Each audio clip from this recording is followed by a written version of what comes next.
alors desuwaat nañu ci plateau bi le temps di dalal l'invité de PEF aujourd'hui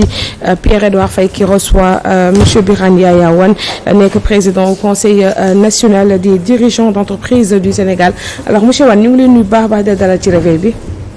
jërëjëf maa ngi lay fay di nuyu vraiment toute l'équipe à commencer par Pierre-Edouard Faye et monsieur Demba Ramata Dia et puis di am contenté di ñëw toujours dans le groupe Walfadjri et puis man saa mu fi jógee lu may njëkk a def mooy ma ñaanal Sidi Lamine fu mu tëdd gënal ko fii mu jógee jël àjjanay Firdaws et puis c'est toujours vraiment un plaisir de venir sur votre plateau. Merci en tout cas monsieur Wane. Pierre-Edouard Faye bonjour. Bonjour Aïcha maa ngi lay nuyu di nuyu sunu invité Birane Yaya Wane. Madame Ramata Dia nekk ci plateau bi ak ñëpp ñu suivre jamono ji programme Walf TV ak Walf FM. doyen bonjour maa ngi lay nuyu. soxna Aïcha ñu ngi lay fay. la nuyoo ba pare nuyu Pierre nuyu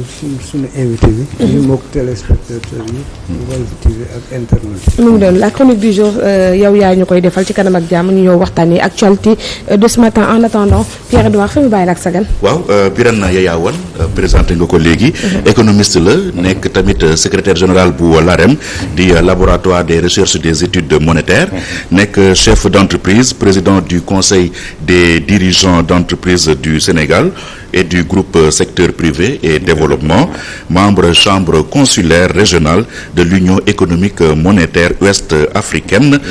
Donc nag ci wàllum chambre de commerce coow lu fi amoon dinañ ci dellu si. yaa jiite woon coalition ànd defaraat chambre de commerce. Alors l'actualité la ñuy aborder rapidement rek di xewoon démb assemblée nationale. en tant que chef d'entreprise, en tant que citoyen aussi naka nga ko gisee li xew assemblée nationale de 10 heures à presque 23 heures. jërëjëf Pierre donc li xew assemblée nationale c'est toujours la démocratie quoi. vitalité démocratique la. waaw qualité démocratique. bokkul ak anarchie. non qualité démocratique la avancée démocratique la. de toute façon c'est pour la première fois que la commission des lois di rejeter vraiment. benn projet de loi donc loolu tamit par rapport à contexte bi ñu génn élection yi où le président Bassirou Diomaye Diakhar Faye a été vraiment élu avec un taux quand même très considérable de 54%. donc tey bu amee lu mel noonu tey ñu bëgg a dissoudre le HCCT et le conseil économique social et environnemental di nga xam ne ni c'est l'ancien régime de l'APR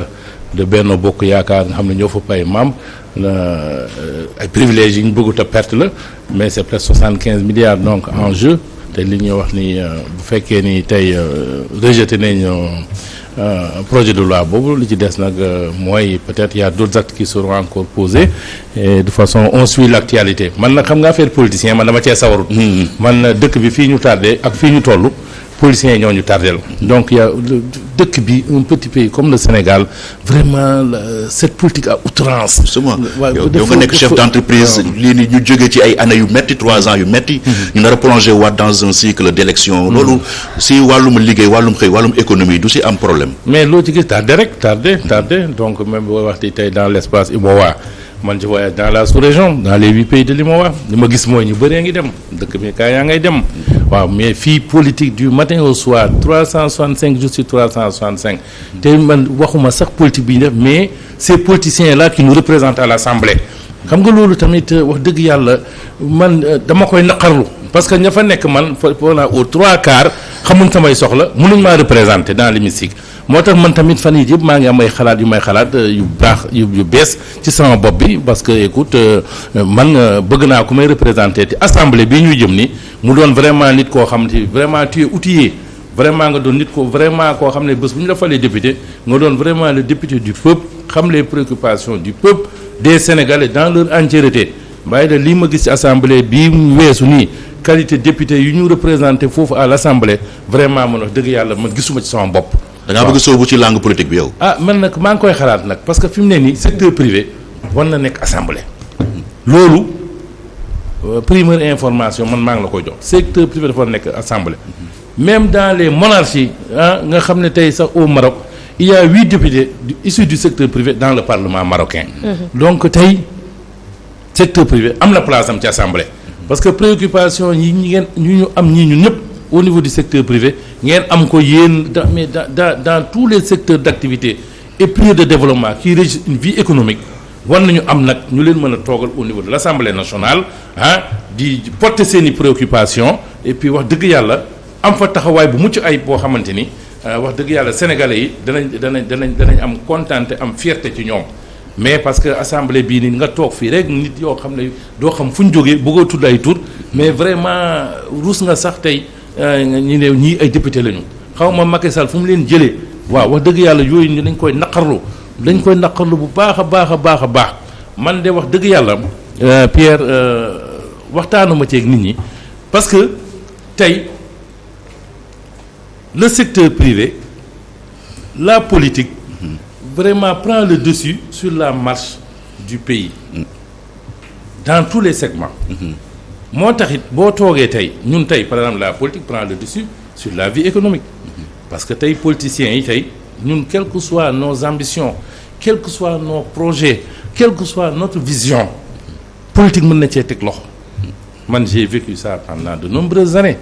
ay politiciens ñëw toog ci samay projet yoo xam ne mënoo ko développer bu ci mujj nii presque avant président Macky Sall di dem il y avait même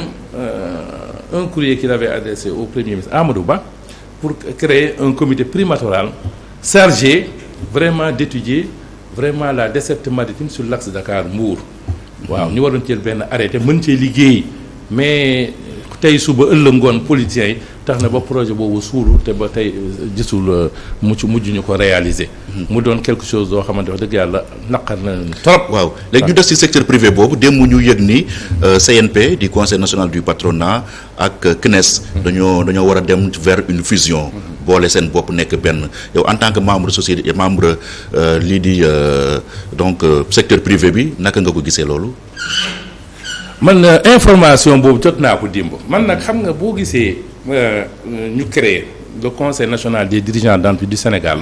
slogan bi doon innovation croissance comme le groupe secteur privé développement dafa fekk ñun ñi personnellement man gisuma son bopp ci organisation patronale yooyu parce que fi mu nekk ni Pierre xam kañ lay kontaan nga convoquer tous les membres et présidents du secteur privé ñu toog fii ñu xam ku nekk lan nga indil peuple bi lan mooy sa vision pour le peuple sénégalais su boobaa yuuxu dana jëp fu ñu ko foogeewut parce que secteur privé man moo tax man man mi Birane Yaya dama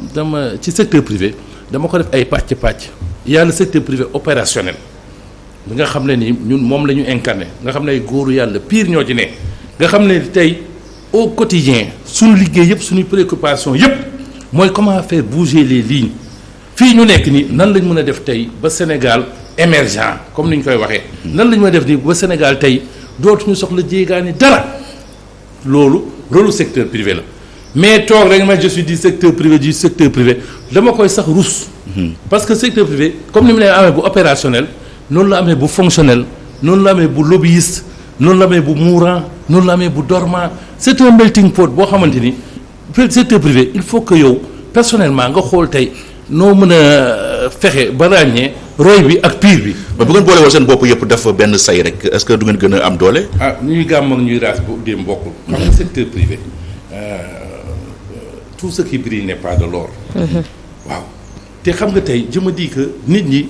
échec bi ñu am yëpp après ñu wax ne je suis du secteur privé je suis du secteur te ñun mënuñ cee génn un petit pays comme le Sénégal 18 millions d'habitants ñu ngi ci depuis 1960 ba tey mun na bouger mètre. comprends nga moo tax tey sax man gouvernement bii nii incarné par le président Bassirou Diomaye Faye et son père Ousmane Sonko dama leen xaw a yërëm parce que quand tu prends les 12 ans de manquement du régime du parti démocratique sénégalais PDS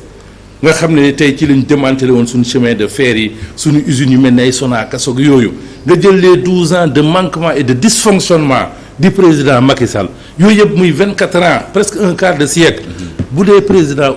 Bassirou Diomaye Faye et son premier ministre Ousmane Sonko nee nañ en 5 ans bëgg nañ ko régler danañ am coono loolu daal ak laax géej ñoo yem sa sànqal dana yàqu sa laax dana tooy il faut aller vers l'essentiel mooy aujourd'hui pour le gouvernement ça c'est le consultant qui parle il faut que le gouvernement aujourd'hui procède à ce qu'on appelle la hiérarchisation des priorités des Sénégalais. Le Sénégalais a faim, le Sénégalais a soif.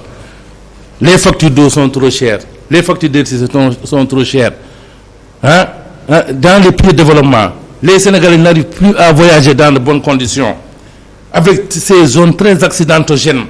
chaque jour, accident bi am na 10 morts, 15 morts. Alors que nous, on pouvait dans la prospective, comme on dit en économie, régler, pallier à tous ces manquements et dysfonctionnements. Mais dëkk boo xam ne nit boo gis ku yor na juróom-ñaari làmmañ mbel du matin au soir fenn lañ buuseegut affaire bi yëngatoogut axe bi moom jot nañ ko nekkaguñ ci waaw loolu mooy wax bi li may proposé moom xajul ci plateau bi mooy pour lu non lu ñu war a mën a génne ci joote man ci secteur ma nekk par exemple de transport terrestre maritime jotoon naa ci ndey jéego yu baax a baax yoo xam ne ni pour nit ñi wax dëgg yàlla ñu accident yi nga xam ñu ngi am ay nit ñu dee ñu wàññi ko man j'ai la première gare routière privée au Sénégal lii gars yi di dëkk ci gare yi di am coono nii di voyage am ay coono man réglé woon naa ko depuis 2011 2012 waaye bi ma lancé la première gare routière privée au Sénégal lancé ko à Thiès dañ ma bàyyi les transporteurs issus du secteur informel ma xeex ak moom xeex yu métti et on m'a retardé et c'est l'administration même qui m'a retardé par rapport à la numérotation benn arrêté boo xam ne moo ma doon tax ma démarrer officiellement mes activités numérotation arrêté boobu rek jël na 4 mois 4 mois bu fekkee nga am ay charges fixes yu 10 à 10 liées au salaire liées vraiment au paiement des loyers aux traites pour les véhicules day dem ba actuellement loolu day mujj dis say mbagg ba nga mujj am problème et même par rapport au projet de desserte maritime sur l'axe Dakar-Mbour on a 718 kilomètres de côte. Tourisme zéro. Chaque jour, on dit le secteur touristique. Tourisme, ce sont des produits. Comprends nga tey war nga am tey un tourisme vraiment très incitatif tax tour opérateur yi tey ñu wax ni war nañ mën a déplacer wu pour ñëw Sénégal xool tey looy proposer sur le plan touristique. 710 kilomètres de côte nga mën a jógee fii dem ba Mbour dégg nga def du tourisme def de la plaisance. comprendre nga te même tey boo jëloon secteur touristique boobu rek tey par exemple nga avec nos 718 kilomètres de côte nga importer say bateau comprendre nga parce que il y a un projet boo xamante ni de Dakar jusqu'à Ndayane les catamarans peuvent le faire en 25 minutes te de Ndayane jusqu'à la coupée de l'avion aéroport AIBD en 13 minutes donc en 38 minutes tu es dans l'aéroport AIBD à travers la mer. Mais ce sont des opportunités des gouffres des niches de création d'emploi yoo xam ne état bi xalaataguñ ko état nag après tout ce sont des fonctionnaires yoo xam ne nii wax dëgg yàlla y a des fonctionnaires vraiment yoo xam ne nii war nañ mën a compter ñoom mais am na ñoo xam ne ils ne voient pas plus loin que leur ombre. Ce qui fait que souvent dañoo am ay problèmes yoo xamante ni wax dëgg yàlla waruñu ko war a mën a am daal ci fii ñu toll nii. waxtaan bi am na solo mais nañ ñëw ci tamit li di gën a tax sax ñu invité la fi tey mooy coow li am ci chambre de commerce depuis élection 2010 yi nga saisiroon justice pour dénoncer irrégularité yi amoon ci élection yi foofu yi nga xam ni tey tax na ba Abdoulaye Sow nekk président chambre de commerce cour d'appel bu Dakar joxe woon raison ne dañu waroon annuler lii di élection yi waaye ba léegi décision yi kenn appliqué wu ko démb le ministre des finances Cheikh Diba bi nga xam ne yow yaa ko saisir bind lettre ne daal dañoo war a topp cour d'appel ci loolu mu demandé pour ñu annuler scrutin bi tey ban appréciation ngay def ci dernier développement yooyu. D'accord maintenant léegi monsieur Dia nag ma fàttali ma ñëwaat ci problème tourisme bi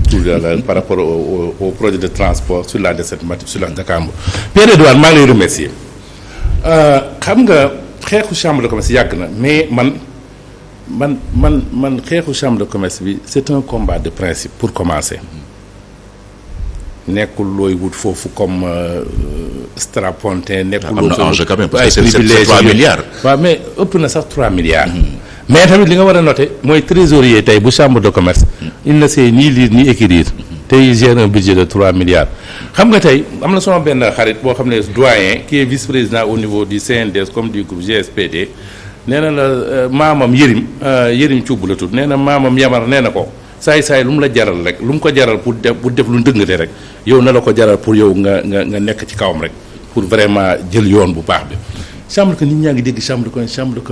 aujourd'hui j'ai envie par rapport ak question bi nga nit ñi xam plus ou moins lan mooy chambre de commerce parce que yow mii tey groupe Walfadjri ci chambre de commerce la bokk comprendre nga te yéen ñi ngeen am ay problème temps yi ay coow yu sew yoo xam ne waroon na mën a am solution boo xam ne ñu saafara ko au niveau de la chambre de commerce maintenant li ma mën def mooy tey na muy ñëw un petit cours magistral pour xam lan mooy chambre de commerce te dama lay lire tey le rapport de présentation du décret 2003/827 muy le décret de fonctionnement des chambres de commerce nee na l'encadrement et la promotion des opérateurs économiques nationaux sont des missions assignées au ministère du commerce. Pour l'accomplissement des deux tâches, les institutions consulaires créées par la loi 89/08 du 17 janvier 89 portant création des chambres de commerce d'industrie et d'agriculture et de l'Union nationale des chambres de commerce d'industrie et d'agriculture font partie des structures mises en place par l'État. Or, il est apparu à la pratique que le décret 89/696 du 16 juin 89 portant les règles d'organisation et de fonctionnement des chambres de commerce et d'agriculture n'offre pas le cadre institutionnel adapté aux impératifs d'efficacité et de performance dans les différents domaines relevant de la compétence des établissements. Les chambres de commerce bien organisées permettront au ministère chargé de leur tutelle de bien mettre en œuvre la politique de l'État en matière de promotion des opérateurs économiques ainsi que du commerce. Il s'y ajoute la nécessité de faire de l'institution consulaire un cadre fédérateur susceptible de rationaliser les actions des organisations professionnelles et patronales en matière de commerce, d'industrie et d'agriculture. Foofu rek laa yem la jeunesse. pour xam plus ou moins amuñu waxtu yu bëri. waaw mais xam nga loolu wax naa la ko ne pour wax la rôle chambre de commerce. fii chambre de commerce tey amul secteur d'activité boo xam ne chambre de commerce bàyyi na ko. li ko dalee ci commerce li ko dalee ci agriculture élevage pêche industrie de production de transformation les établissements financiers les autres entreprises amul secteur boo xam ne chambre de commerce bàyyi na ko mais nag chambre de commerce tey ña fa ne ay faussaires yu bon faussaires ay faussaires yu bon yoo xam ne ni bañ demee élection 2010 ba tey ça faisait partie des dossiers yi nga xamante ni le président Macky Sall moo ci tegoon concam mu nekkoon conc gu naqadee yëkkati bañ demee élection sunu ay adversaire ñu mus leen gis ci terrain bi pour def sunu ay campagne ak yooyu te bañ demee élection ñu ne gagné nañu. fu ñu jaar ba gagné leen alors. non ay procuration lañ jël à l'échelle industrielle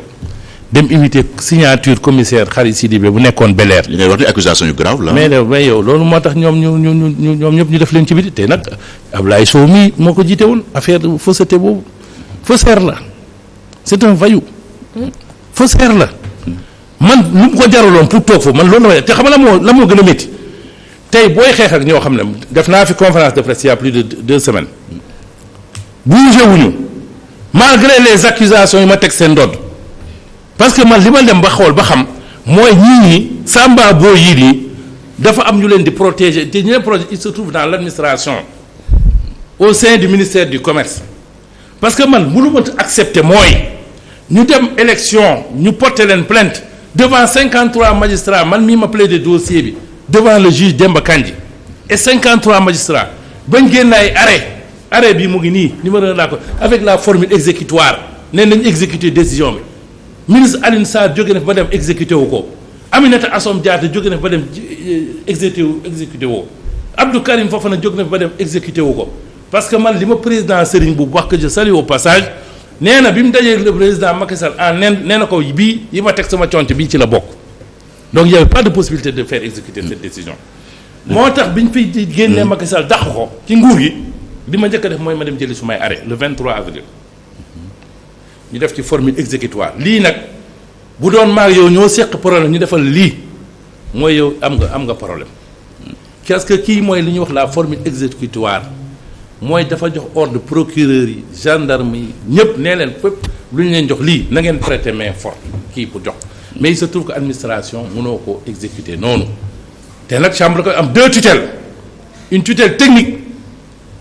mooy le ministère du commerce et une tutelle financière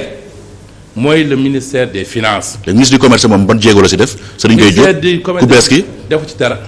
kooku boo ko bindee courrier du la tontu. Serigne Gueye Diop. non kooku wax dëgg yàlla. te pourtant on dit que il est très accessible. accessible. xanaa yow. même yii mu def nii xaw ma les états généraux de l'industrie ak yooyu. même ñun invité wuñu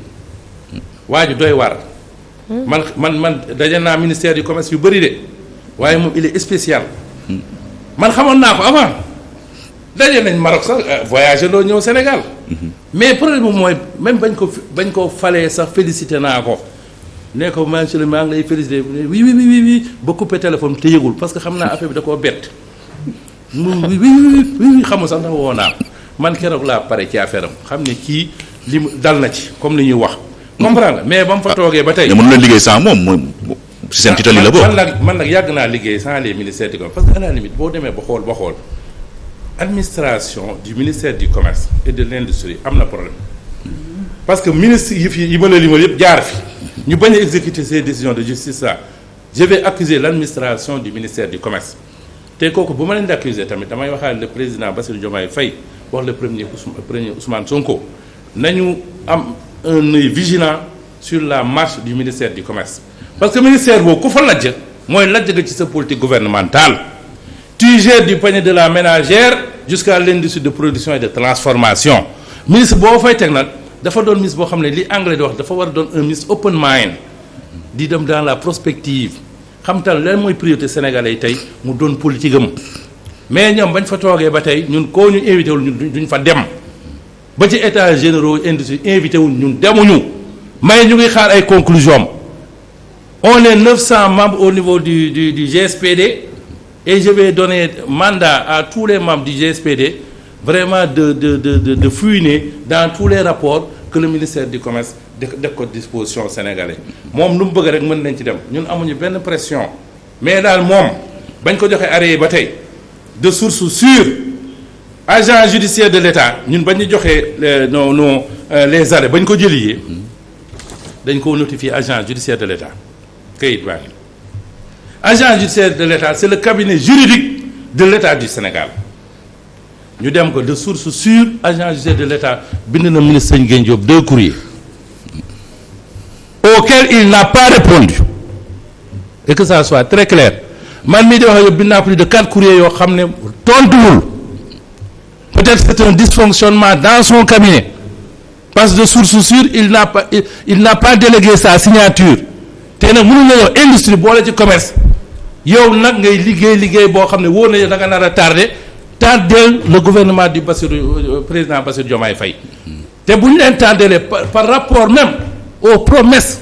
qu'ils ont faites aux Sénégalais loolu danger la loolu musiba naaru laay la ñun nag suñu yoon nag ñun nekkagu ci. pourquoi depuis 14 ans quand même ngay daw ci derrière problème bi lan la yéen mooy enjeu xanaa il y a des enjeux financiers quand même. enjeu financier man na kay wala. enjeu financier man mënu ma la ko wax li wóor ba wóor budget bi ñuy présenté au Sénégal nee na plus de 3 milliards la bokkut ak ñoom li ñuy def ci suuf li ma la mën a wax man mënuma la ci wax budget man nag li ma la ci mën a wax daal boobu leer ma budget 3 milliards bi ëpp na ko sax waaye nag li wóor ba wóor loolu mooy expliquer 2 millions bi la chambre de commerce de Dakar fasse l'objet d'une si forte convoitise. non c'est que xam nga chambre de commerce dafa indi dysfonctionnement bu bëri ci secteur privé parce que ji nga Ablaye Sow bi ma limal sa faussaire la xaajale rek la fay def dem na ba créer beneen union nationale des chambres de commerce un faussaire boo xam ne ni nee nañ la tu n'as même pas le droit de passer par la place de l'indépendance maintenant man dama xamul par quel supertige parce que man bëgg naa xam yaa ngi mel ni ku diwoo duuleen di parastiku di ba ñëw taxaw nag nekk un interlocuteur privilégié de l'État un faussaire boo xam ne ni yow bi les chambres de la cour d'appel de Dakar réunir moom lañ njëkk dàq ne ko jógal fi dàq ko maa plaidé dossier mais tey kooku mu toog chambre rek te il a fait là-bas plus de 39 ans mais kii man dama xamuma ci budget bi lay jël ñi war a exécuter mu leen di jënd comme ay laadum je sais pas moo tax j'ai envie de savoir moo tax fii ma taxaw nii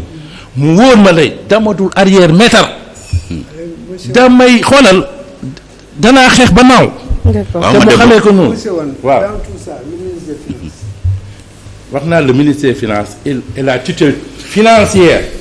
les chambres de commerce ont 2 tutelles une tutelle technique incarnée par le ministère du commerce et une tutelle financière incarnée par le ministère des Finances. taxawaayam laa bëgg. mais taxawaay bu mucc ayib la Cheikh Diba est un ministre compétent xam naa ko yàgg na fekk mu nekk direction de la programmation du ministère des finances te ñun dañoo toll foo xam ne lu muy compétent am nañ confirmation par le biais de ses collaborateurs moo tax tey même boo jëlee les critères de convergence de l'UMOA nga xam ne ñun dépassé woon nañ 70% mu koy wàññi kii day liggéey te boolewu ci coow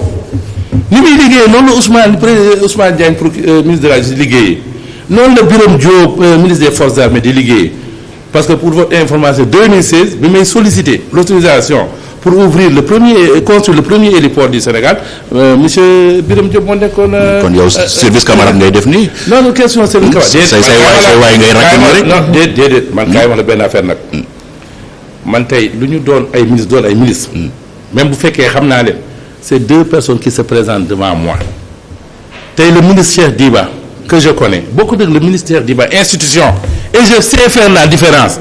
ba ci Serigne Gueye Diop bi Serigne Gueye Diop institution bokkut ak Serigne Gueye Diop bi ma xam man boo xam ne yor naa numéro téléphone am comprendre nga mais quand tu représentes une institution mu am fa ay manquement de xoolal dañu lay attaquer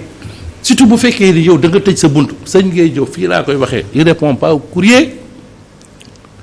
invitation yi muy def nii lu mu tudd kii de l'industrie des états généraux de l'industrie invité wuñu ñu tey dañ toog fi doo xaar mais lu mu amul droit moom et tous les fonctionnaires qui se trouvent au ministère du commerce mooy des arrêts de justice dañu koy exécuter et ils n'ont pas à faire des interprétations sur ces arrêts de justice. Parce que l'agent judiciaire de l'État en charge de ce dossier a déjà interprété et leur a transmis comme ni ko monsieur le ministre Cheikh Diba def Serigne Gueye Diop ba mu ko jotee de ëpp na ñeenti weer ñeenti weer ci moom la ci ay conseil am la bugguñoo xam mais li ñu leen mën a wax mooy te mu leer ça ce sont